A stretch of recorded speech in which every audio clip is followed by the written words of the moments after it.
పసిడి పాదాలతోడి భూమాత పులకరించే మా ఇంట పిలవంగా తల్లి బతుకమ్మ కోలు కోలు కోలు కోలు కోలోయమ్మ బంగారు బతుకమ్మ పిలిచేనమ్మా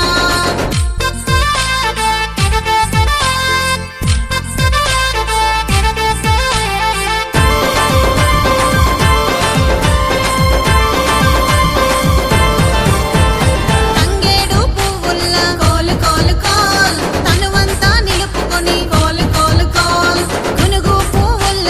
కోలు కోలు కోల్ ఉప్పెడంత మనసాయే కోలు కోలు కోల్ బంతి పువ్వులల్లా బాధలన్నీ మరిచేను పిండి పల్లకిలోన వచ్చినవమ్మ